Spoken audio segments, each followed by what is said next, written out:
ચાંદીપુર વાયરસથી બચવા માટેના તમામ પ્રયાસો હાથ ધરવા માટે ડભોઈ નગરપાલિકા અને આરોગ્ય તંત્રએ કવાયત શરૂ કરી હતી। સ્લમ વિસ્તારના કાચા મકાનોમાં સર્વે હાથ ધરી પાવડરનો છંટકાવ કરવામાં આવ્યો।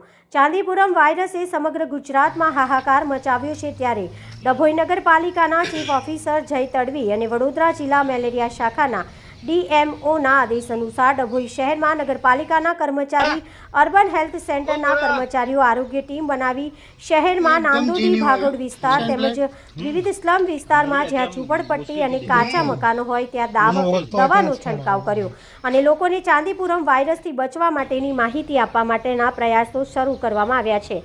લોકોમાં જાગૃતિ આવે તે માટે માહિતી આપતા જણાવ્યું કે ચાંદીપુરમ વાયરસ એ સેડફ્લાવર માખી દ્વારા ફેલાતો રોગ છે। નાના બાળકથી લઈને 14 વર્ષ સુધીના બાળકોને કરડી જાય છે અને એ સામાન્ય માખી કરતાં નાની માખી હોય છે। તેના કરડવાથી દર્દીને તાવ આવે અને પછી ખેંચ આવે એટલે તેને તાત્કાલિક સારવાર માટે લઈ જવામાં આવે તો એ બાળકને બચાવી શકાય છે। સામાન્ય રીતે આ માખી માટીની દિવાલો અને એ દિવાલોમાં પડેલી તિરાડોમાં વસવાટ કરે છે અને તેના બચ્ચાઓ પેદા કરે છે અને આ માખીના કરડવાથી નાના બાળકોમાં રોગ પ્રતિકારક શક્તિ ઓછી હોવાના કારણે બાળકોને તેનો જલ્દી ભોગ બનાવે છે અને જો તાત્કાલિક સારવાર ન મળે તો તેઓ મૃત્યુના મુખમાં પહોંચી જાય છે।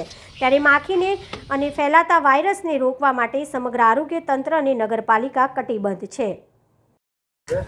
આજ રોજ ડભોઈ નગરપાલિકાના ચીફ ઓફિસર સાહેબ જય કિશન તડવી સાહેબના આદેશ અનુસાર તેમજ અમારા જિલ્લા અધિકારી DMO રાહુલસિંહ સાહેબના આદેશ અનુસાર અમારી મેલેરિયા શાખાની ટીમો તેમજ અર્બન હેલ્થની ટીમ સાથે રહીને અમે 10 થી 15 વિસ્તારો લીપનવાળા કાચા ઘરોમાં મેરથોન નામના પાવડર ડસ્ટિંગ કરીને અમે ચાંદીપુરા વાયરસનું નાશ કેવી રીતે થાય એના માટેના તકેદારી રૂપે અમે કામગીરી ચાલુ કરી છે।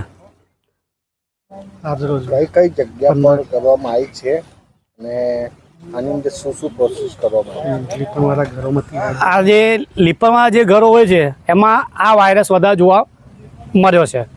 એના લીધે અમે લીપણવાળા ઘરો ખાસ વિઝિટમાં લીધા છે।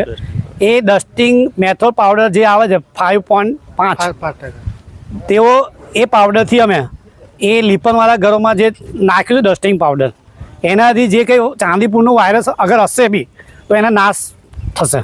અત્યારે કોઈ એવું કઈ કેસ આવ્યો હાલમાં તો નીલ છે ડભોઈમાં।